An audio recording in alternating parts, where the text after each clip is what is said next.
À défaut d'avoir la Coupe de France dans le viseur, le Paris 13 Atlético doit toujours se focaliser sur son maintien. Et ce, avec un nouveau coach, ou plutôt quelqu'un qui connaît déjà la maison. Arlésio Coelho, oui, l'ancien adjoint de Felipe Moreira lors d'une saison où le Paris 13 n'avait pas réussi à se maintenir. Objectif différent aujourd'hui et en face les Tigres caladois qui rugissent à nouveau après une belle victoire face au Stade Briochin. Problème, c'est enchaîner, enfin enchaîner dans ce championnat et pourquoi pas à l'extérieur, puisque ce n'est pas encore arrivé cette saison. Bonsoir Thomas Opic. Bonsoir Julien, bonsoir à toutes et à tous. La maxime du soir. La maxime du soir, c'est qu'en effet, le rôle du leader n'est pas d'avoir toutes les réponses, mais de poser les bonnes questions. Et ce soir, on va voir si de part et d'autre, que ce soit du côté de Villefranche ou du Paris 13, on a des leaders qui ont su poser les bonnes questions pour pouvoir apporter derrière les solutions et continuer sur une belle dynamique en championnat du côté du Paris 13. Installer et ancrer en effet la dynamique du côté de Villefranche après ce week-end Coupe de France. Effectivement. Allez, Sullivan Péan avec Ley. Il a bénéficié aussi de la vitesse de ce terrain synthétique. Boudache.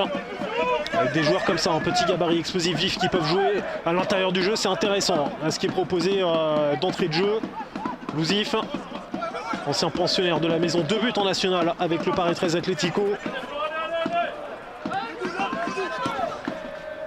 Voilà, si je puis m'exprimer, en fait les émotions un petit peu négatives. Il est probablement très déçu. Évidemment que quand on joue pour son pays, encore, voilà, il y a le cœur qui parle. Mais il est aussi très attaché à son club, au Paris 13. Voir si les joueurs du Paris 13 aussi trouvent leur repère dans ces différences. La technique du petit train, ça marche pas beaucoup ce soir. Et là, ça part derrière la médiane. Il n'est pas du tout en jeu. Il est loin. Il est très loin. Sullivan Péan, Ryan Fage. 9e minute de jeu. Quel arrêt. Et sur la ligne, s'il vous plaît.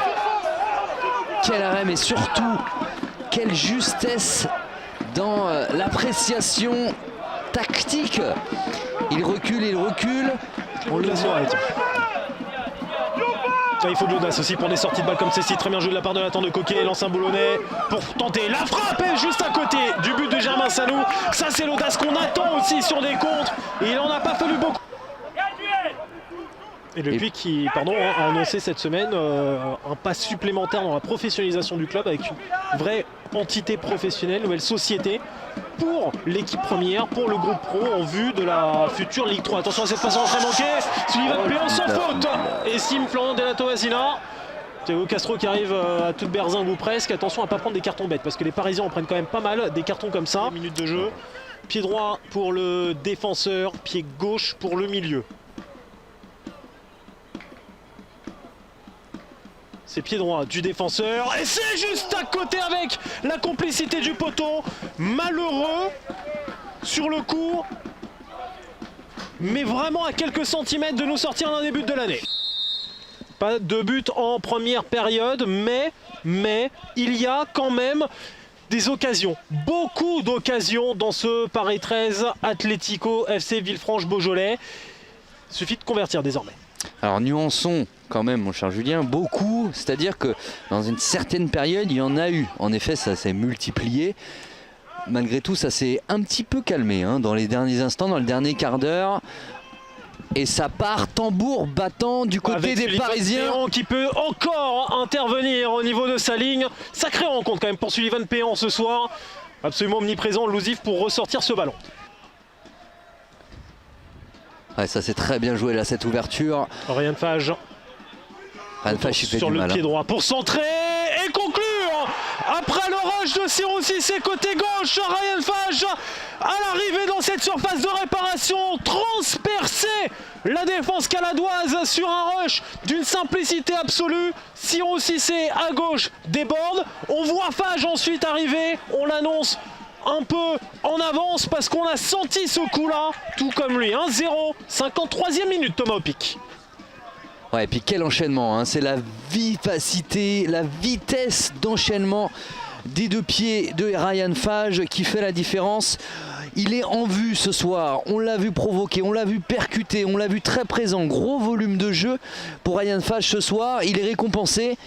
Et quel quel enchaînement sur ce centre après cette percussion et ce centre de Cissé.